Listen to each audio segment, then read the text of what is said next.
It is regarding ovulation induction in IUI cycles with 30 important tips.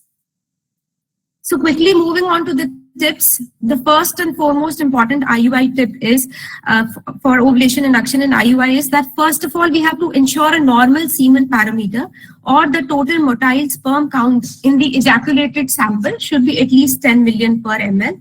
You have to rule out any tubal block by HSG, sonosalpingography or laparoscopy. We do a baseline ultrasound for her on day 2 or day 3 to assess her antral follicle count, rule out any large ovarian cyst or any uterine pathology. Also check her sugar, prolactin, TSH and AMH before starting treatment.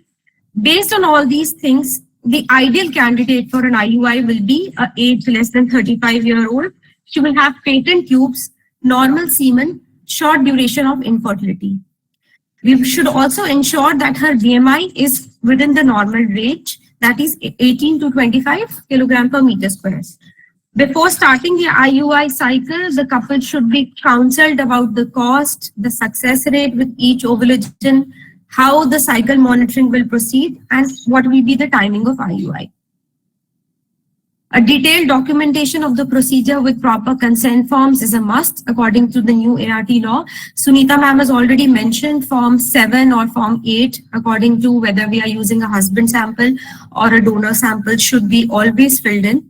Cycle monitoring should begin on day 2 and then proceeded on day 8 and day 8 or day 9 depending on your ovulation and every second or third day thereafter. Ovulation trigger, the next important tip is ovulation trigger for clomiphene should be given at a follicle when the follicle DF reaches a size of around 20 to 22 millimeters.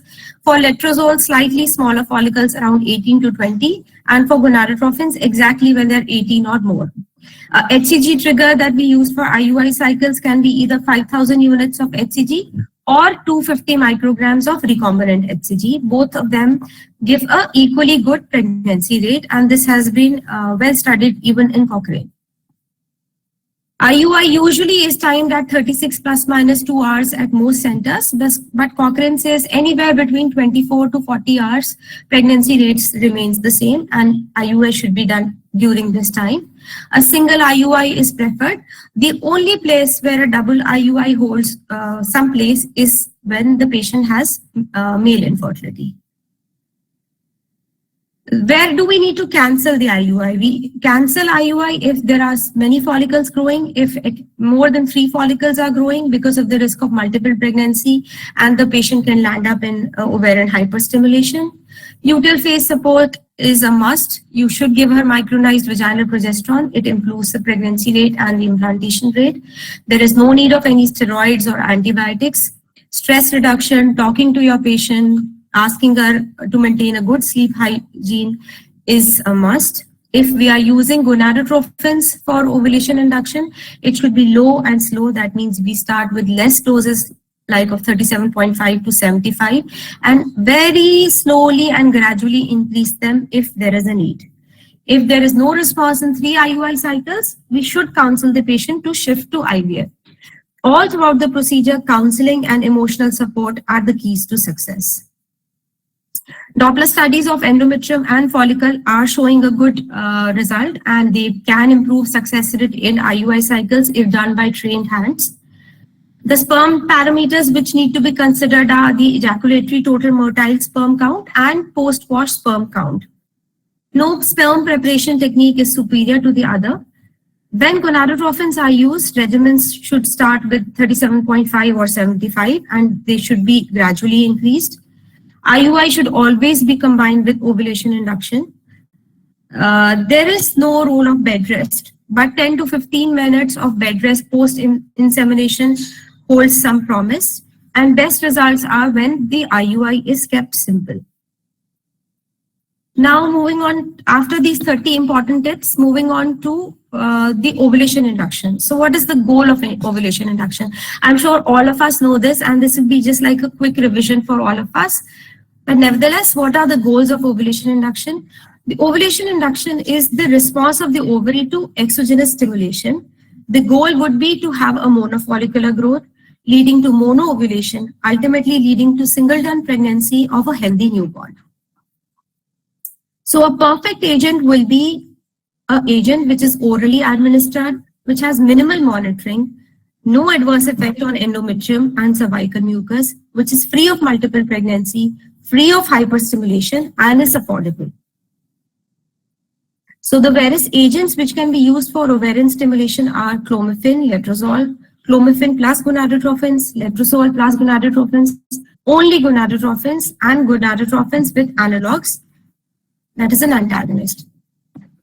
Clomiphene citrate, coming on to the first agent, the agent which has been used for more than 6 or 7 decades, that is clomiphene citrate. Clomiphene citrate is a selective estrogen receptor modulator. It leads to depletion of the estrogen receptors in pituitary and hypothalamus, and ultimately the estrogen feedback loop gets interrupted. The FSH secretion increases and leads to a multiple follicle growth. So CC binds to the estrogen receptors, depletes the receptor concentrations. The negative feedback, which is by estrogen over the FSH, is disrupted.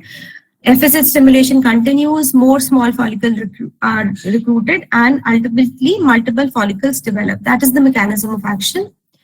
Clomiphene citrate can be only used in WHO type 2 group of patients, that is patients who have a functioning HPO axis.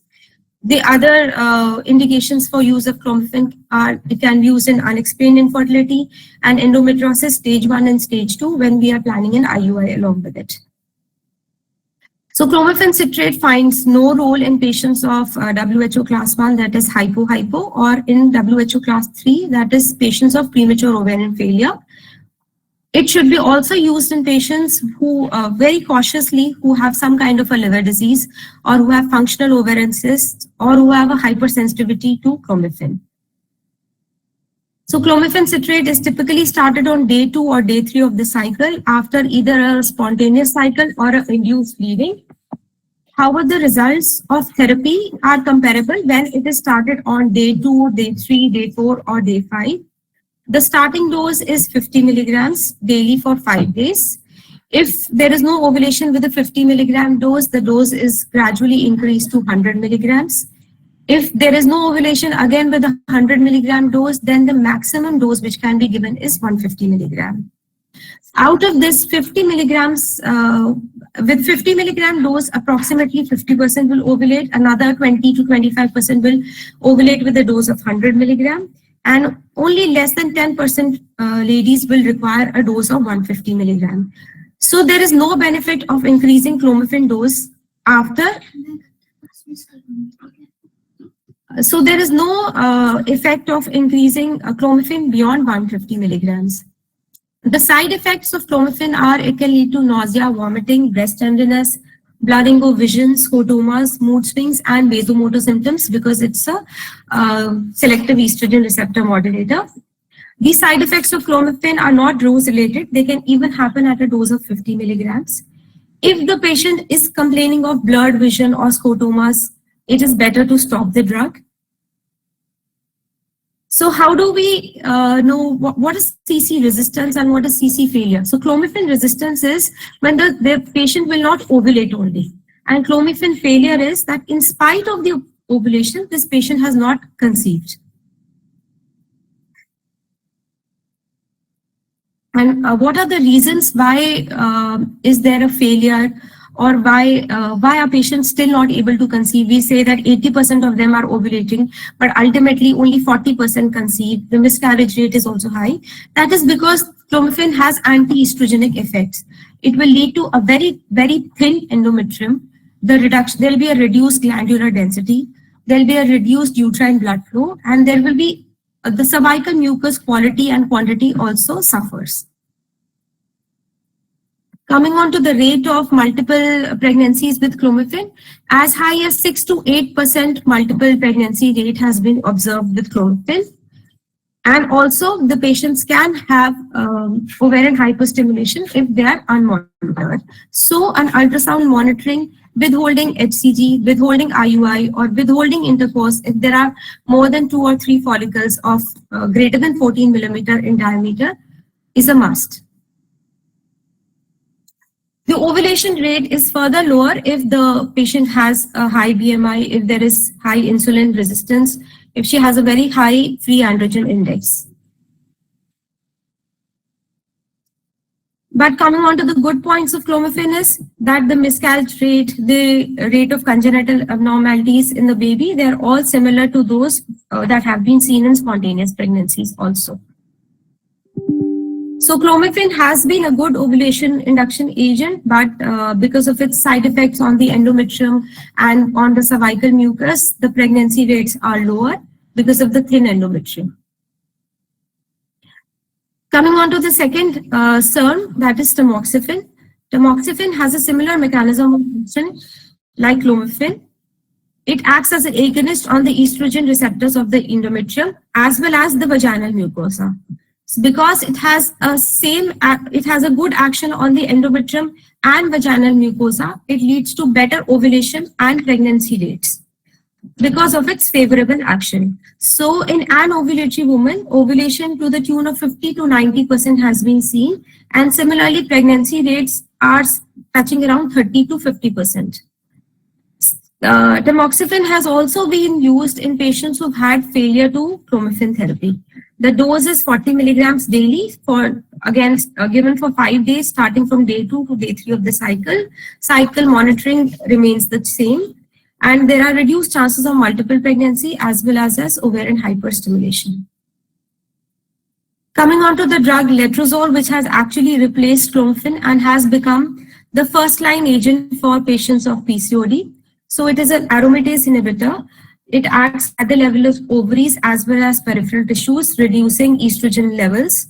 So the negative feedback again is abolished and the FSH level rises. The rising FSH level ultimately, but this is a better agent because in clomiphene we were having multiple follicles could be recruited, but here because the rising estrogen level from the follicle will again suppress the FSH, it will lead to the formation of a single dominant follicle. Letrozole is administered in doses of 2.5 to 7.5 milligram daily. The dose which is approved is 2.5 milligrams daily for 5 days. The cumulative ovulation rate was higher when letrozole was compared to clomiphene. The cumulative live birth rate was also higher in the letrozole group when it was compared to clomiphene. This was a meta-analysis of around 14 randomized control trials, and it included almost greater than 3,000 anovulatory women with PCOS. So this led to the paradigm shift in which clomiphene was replaced with letrozole, and now letrozole has become the first-line agent. In addition, apart from this, lifestyle changes and weight loss is a must, and ACOG also endorses this thing that lifestyle changes, weight loss for obese women is a must. Miscarriage rates is both with both the therapies, whether in the letrozole group or in the clomiphene citrate group. The miscarriage rate was same. There was no difference in the birth weight or in the rate of neonatal complications as well as the rate of anomalies. The added advantage of letrozole, apart from monofolliculogenesis and singleton pregnancy, was that the twin pregnancy rate was lower with letrozole. Clomiphene used to give us a twin pregnancy rate of around 6 to 8%, but with letrozole, the twin pregnancy rate is only around 2 to 4%. When a study was done to compare the incidence of congenital malformations in letrozole and versus clomiphene, there was no statistically significant difference between the two arms. Coming on to the last agent, that is gonadotropins. So women who have not ovulated with clomiphene or letrozole, or women who have WHO class 1 infertility, that is hypogonadotropic hypogonadism, they can be offered gonadotropins. Gonadotropins come in various preparations, HMG, highly purified HMG, urinary FSH, highly purified FSH, and recombinant FSH preparations. Cochrane studies have been done, and there is no difference in the pregnancy rate with either highly purified preparations or recombinant preparations. The only added advantage of recombinant preparations are because they are prepared with this technology. There is a batch-to-batch consistency and and there are no impurities to it. So points to be considered when we are giving the patient a gonadotropin are how affording is the patient. So whether we give her a HMG or a highly purified FSH or a recombinant FSH, the monitoring has to be intensified in comparison to clomiphene and letrozole, even in a IUI cycle, because the rate of multiple pregnancy, the rate of OHS is considerably higher when we are using gonadotrophins. The age of the patient, the antral follicle count, the AMH, the previous response to gonadotrophins, all of them need to be considered when we are deciding on the dose to gonadotrophins. The best protocol when we are using gonadotrophins for IUI is a low dose step-up protocol. So this is a schematic representation of the low dose step-up protocol. The initial subcutaneous or IM dose of FSH should be started with 37.5 to 75 international units per day, and the dose should be gradually increased after 7 to 14 days. When no response is documented, increment should be given on a weekly interval, and I don't think a maximum dose of 225, that is too high. Around 75 to max 112.5 should be given in case we are doing an IUI. The monitoring has to be intensified. We need to monitor the patient every second or third day, look at the number of follicles, the size of the follicles, the pattern and thickness of the endometrium. And the two ways when we can actually decrease the cost of gonadotrophins in IUI cycle is when we combine clomiphene with gonadotrophins or when we combine letrozole with gonadotrophins. GnRH analogs are usually not added to IUI cycles because they give no improvement in pregnancy rate. But some places, some centers do use GnRH antags, and that is basically to avoid weekends or when the husband is not available, not in town. So the thing is that let's keep IUI simple and start with basics like letrozole 2.5 for 5 days. Very gradually increase our dose, keep monitoring her so that we avoid any multiple pregnancy or any overstimulation. Thank you.